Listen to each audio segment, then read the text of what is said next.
Je me souviens encore de voir ce grand gaillard corse débarquer ici à Ploërmel et qui ne comprenait pas qu'il n'y avait pas de ballon ovale un peu partout. Il ne comprenait pas vraiment pourquoi il n'y avait pas de rugby à Ploërmel et que c'était vraiment une carence qu'il fallait absolument y remédier. Il y a travaillé et il a monté petit à petit un club, un groupe. Il a sensibilisé les personnes autour de cela.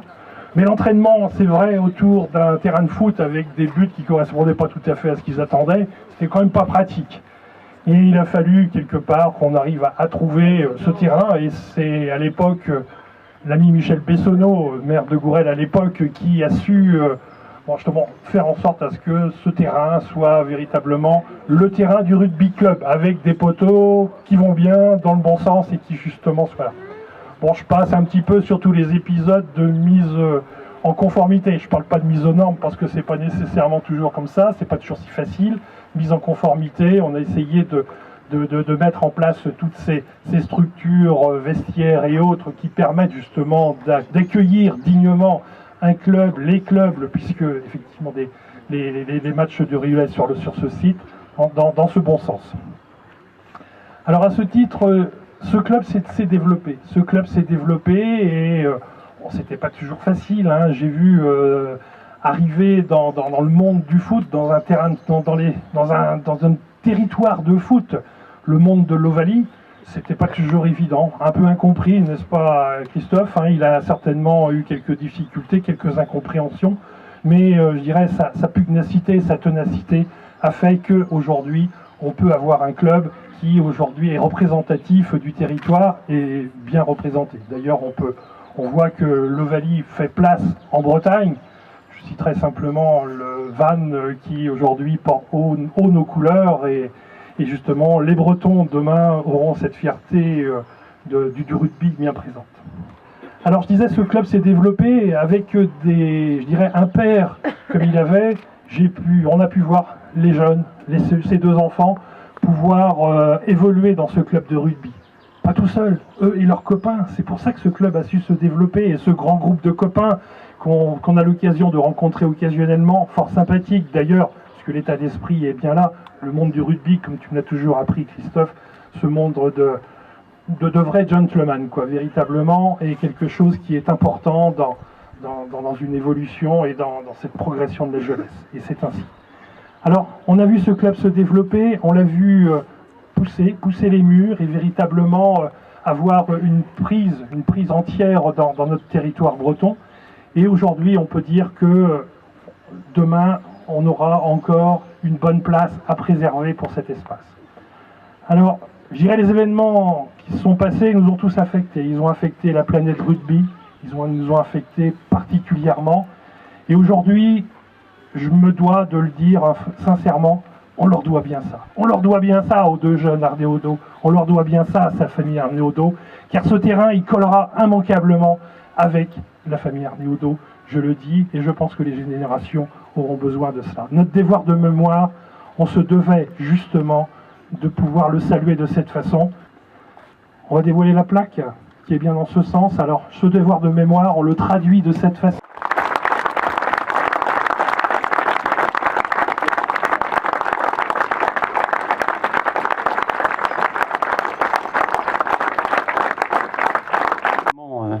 Une terre de rugby. Je sais qu'autrefois, ceux qui avaient développé les patronages chez nous faisaient le sport dont on dit d'ailleurs que c'est un sport de gentleman fait par des brutes, et on dit que le rugby c'est un sport de brutes fait par des gentlemen.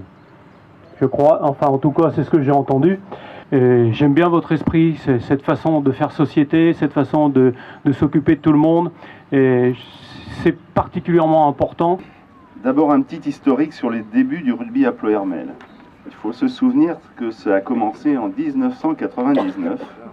Un jour, Paul Ancelin, qui était alors notre maire à Ploërmel, me demanda avec l'enthousiasme que nous lui connaissons bien de répondre à l'initiative d'EDF pour le projet Année 2000 100 villes 100 clubs. Étant un ancien rugbyman, fils d'André, ancien rugbyman, et père de deux jeunes rugbymen, je ne pouvais refuser, et c'est ainsi que je suis devenu le président fondateur du nouveau club de rugby de Ploërmel, fin 1999. Très vite, un noyau dur se forma, pour assurer la gestion et l'encadrement du club. Une équipe de seniors se constitua et le club s'inscrivit dans la compétition régionale bretonne. Thibaut et Mathieu, alors trop jeunes, ne pouvaient à cette époque intégrer le club de Ploërmel, qui ne possédait pas d'équipe de jeunes. Ils jouaient alors tous les deux avec le club de Vannes. Je me souviens que Marie-Annick faisait le voyage Ploërmel-Vannes 3 fois par semaine pour les accompagner aux 2 entraînements et au match du week-end.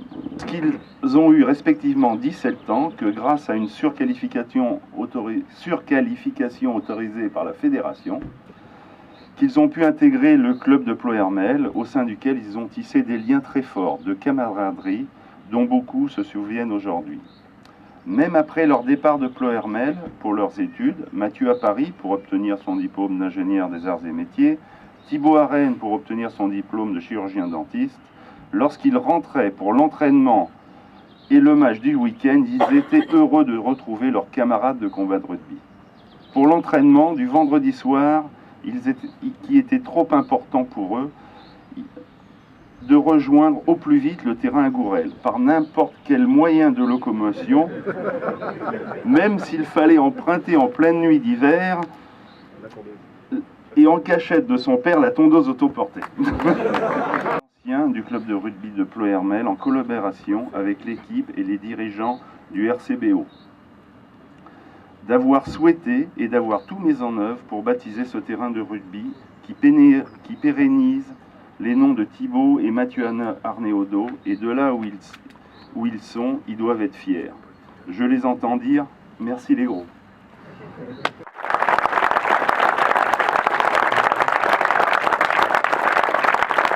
Maintenant, je vais céder la place